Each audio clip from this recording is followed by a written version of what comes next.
નિશિતભાઈ ઉપાધ્યાયના વ્યાસાસને પુરુષોત્તમ માસની કથા સુંદર રીતે ચાલી રહી છે અને આ મહિનો પૂરો થાય ત્યાં સુધી એટલે કે તારીખ 15 તારીખ સુધી આ કથા ચાલવાની છે.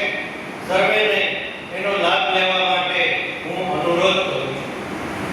આ કથાના આયોજનમાં અમને શ્રી જનાર્દનભાઈ પંડ્યાનું માર્ગદર્શન અને સહકાર મળ્યો છે. આ ઉપરાંત શ્રી કુશલિયા સાહેબ અને અન્ય જે બધાનો પણ અમને એની અંદર સહકાર મળ્યો છે. કહ્યું છે કે ઉર્ધ્વબાહુ વિરોમ્યેશ રચકસ્તિ શૃણોતિને ધર્માત્ અર્થશ્ચ કામશ્ચ અધર્મં કિમ ન સંયમ. દાસજી કહે છે કે હું બે હાથ ઊંચા કરીને કહું છું કે છતાં પણ મને કોઈ સાંભળતું નથી. તમે જે અર્થ અને કામ એમ કહ્યું છે કે મનુષ્ય પેલા વિદ્યા મેળવે છે, પછી એનો વ્યવસાય ધંધો કરે છે, પણ આ બધું શું કામ કરે છે? મૂળ તો એનો અર્થ અને કામની સંતોષ માટે કરે છે.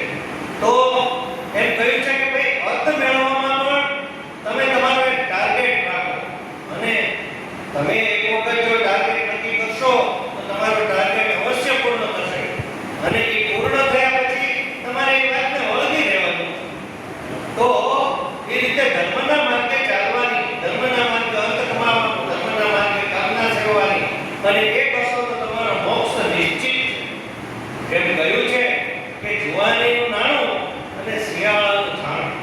તો આ પુરુષોત્તમ માસની અંદર જે તમે કરેલું પુણ્ય છે, દીક્ષા, દાન, તપ, જે કંઈ થઈ શકે એ આપણને ખબર છે કે ધર્મ શું છે.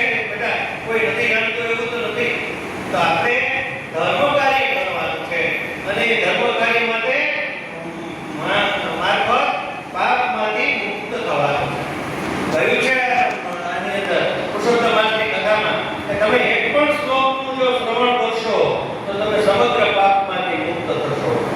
કહ્યું છે કે હરિના જન તો મુક્તિ ન માંગે, માગે જન્મો જન્મ અવતાર રે, નિત સેવા નિત કીર્તન વચ્છો નિરકવા નંદ કુમાર. આનાથી પ્રભુ સાથે તાદાત્મ્ય થાય છે. પ્રભુ સાથે તાદાત્મ્ય થવાથી તમને આપોઆપ મુક્તિ મળે છે. ભક્તિ કરવાથી તમારો આગળ ધર્મ પણ જો થાય તો એ સુધરે છે. તમારું પુણ્યનું બાધું તમને સ્વર્ગ સુધી લઈ જાય. હમણાં વૈજ્ઞાનિકોએ શોધી કાઢ્યું કે ભાઈ સ્વર્ગ અમુક જગ્યાએ છે, ત્યાં સુધી આપણે પહોંચી શક્યા નથી.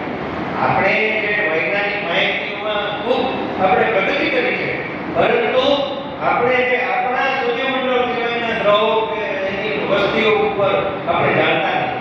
તો ત્યારે આપણે શાસ્ત્રનો સહારો લેવો. શાસ્ત્રની અંદર જે લખ્યું છે એ વાત જે વસ્તુ આપણે જાણતા નથી એની માટે તો આ શાસ્ત્ર તો આપણું પુરાતન છે.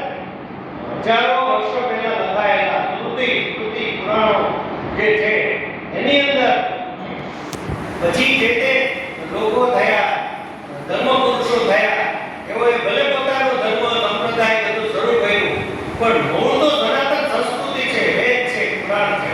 હરિ ઓમ. આપણે પુરુષોત્તમ માસમાં પુણ્ય